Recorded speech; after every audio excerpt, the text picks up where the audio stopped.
At 17 minutes past 5, Power Up on Power 98.7. And now we are talking. As I did say, that going to be catching up in a bit with Peter Setou, Chief Executive of non-government organization Vumelana Advisory Fund. We're talking the issue of land, the way forward with land reform in South Africa, especially around this time of the COVID-19 pandemic. We have spoken so much about land, and it's a topic that refuses, and I believe that it will not go away anytime soon, and it's a conversation that we need to have more and more, but then the reality is that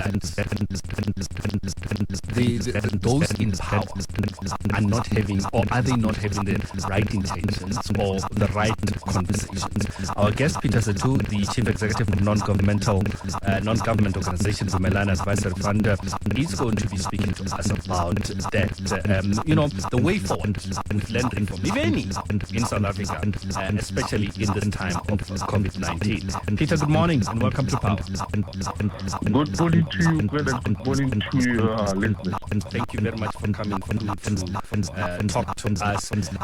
Just on that, Peter, the issue of the way forward in land reform. I mean, this conversation, and I'm sure we've had this conversation sometime last year. And it still continues in the same vein. We've always had, I don't know whether one can say that it's a lack of government capacity or poor coordination, but what would you say from your vantage point that we're seeing lack of action, lack of progress in terms of land reform in South Africa? Well, I think you're raising an important point, and the information on what are the challenges that impact on successful land reform is in abundance. In particular, two studies, two reports, the Motlanthe report as well as the advisory panel report, clearly outlines what the challenges are with respect to land reform. And I'm not going to really restate those. Safe to say that we need to address the known challenges in land reform if we are to make any progress. And just to mention a few, lack of government capacity and coordination. If you have to make any progress, you have to make sure that we address this. There's a whole issue around corruption and elite bias within the land reform program, and this needs to be addressed. And so is the absence of an appropriate regulatory legislation that will really help keep the policymakers and policymakers alive, on track and accountable. For example, we need to know what are the targets and be in a position to hold those in power accountable to make sure that the targets are achieved. But then, if you look at issues like that we face on a daily basis in South Africa, and especially when we're talking about issues of corruption and elite bias, they also play a role in this delay that we experience. Absolutely, you're quite right. And for that reason that we need to address this in earnest, and also to deal with things like either paid budget and access to finance, because we keep on talking about government, but the reality is government cannot do it alone. We need the private sector to come on board to address the plight of our similarly, lack of poor settlement support needs to be addressed. We have a scenario where land is transferred to our people, and nothing really matters. They are not provided with the requisite support to work the land. So we need to make sure that we put in place robust post-settlement support that can really ensure that land reform becomes a success. And having said that, COVID-19 has taught us that closer cooperation amongst key stakeholders and a social compact between government, business and civil society is key and can make a difference in addressing land reform challenges. Issues of, say, for instance, uncertainty about what actually land reform should achieve. Because in that case, I feel like so we can't even measure the results because we don't even know exactly what are the targets.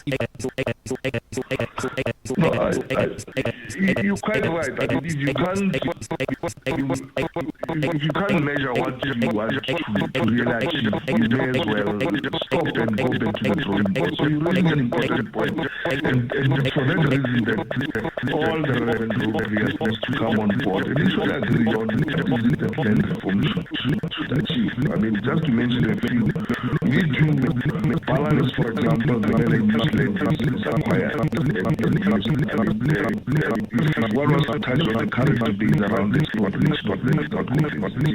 This is somewhat used land reform to control one question of abuse. Now, for us, the important question of what happens once the land is acquired and transferred remains largely not. So, experience has shown, for example, that building viable partnerships for the use of land acquired by communities is the most immediate and practical way of attracting investment and ensuring effective use of the land for the community. But in doing this, we need to set targets. We must all agree on the targets and we must hold each other accountable. This is what we set out to do. And there must be consequences to take to achieve what we set out to do. So, with that said, Peter, looking at the current challenges, how do we find the solutions? I mean, does this mean that then we have to include more of the private sector in land reform? And in terms of interventions and strategies that can be explored to ensure this success, where do we go in this regard? Again, as I said, I remember a conversation that you and I had almost a year or so back, and we're still saying the same thing. Yes, you're quite correct. There are a number of things that we need to do as a country in order to address the current challenges. And this is just a handful. And I'll get back to the issue of access to finance that you've just raised very sharply. Because we need finance in order to make the land. If we don't have adequate finance, land reform would fail. But I think I just need to just touch on a few things that I think we should do in order to be focused on land reform more generally. Looking at the restitution process, I think it has to be streamlined. This process can be speedily and fairly completed, and a large portion of the restitution claims can be finalized. On the other hand, the high burden and large scale and complex claims have taken a long period to resolve, and to the frustration of our people, it is important that we must acquire the skills needed to ensure that these claims are dealt with expeditiously in order to save jobs and continue operating of existing businesses to the benefit of the land reform beneficiaries. And in this regard, the use of experienced professional advisors to negotiate viable commercial transactions on large and high business will ensure that communities can meaningfully benefit from land reform and also avoid inter-community.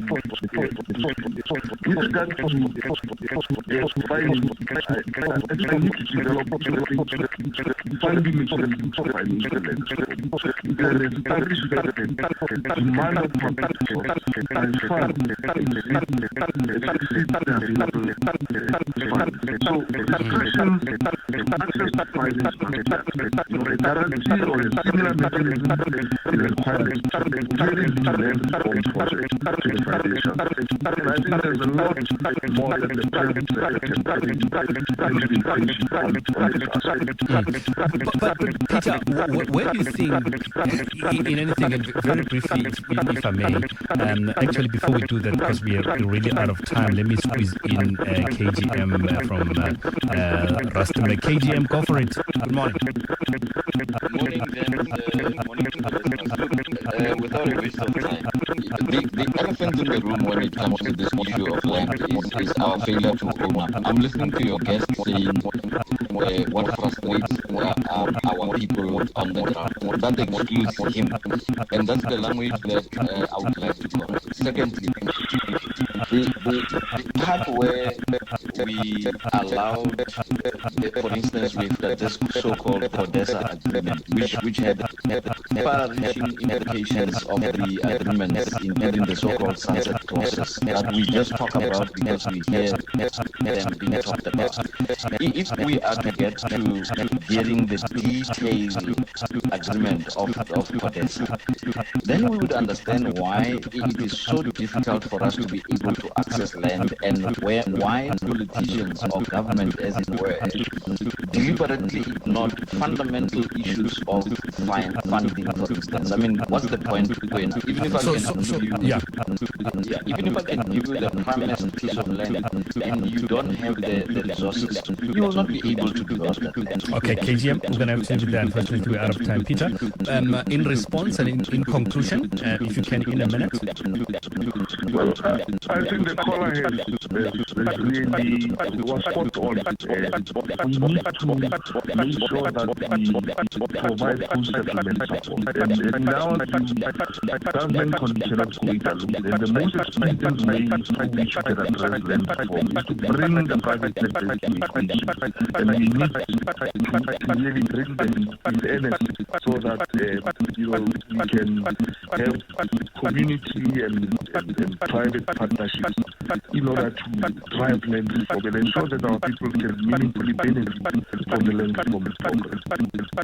Peter, Setou, thank you very much as always for coming to talk to us. I appreciate your time and your insight. Peter is, of course, Chief Executive of Vumelana Advisory Fund, talking to us about, lack of action, lack of way forward, if anything, with land reform in South Africa, and especially around this time.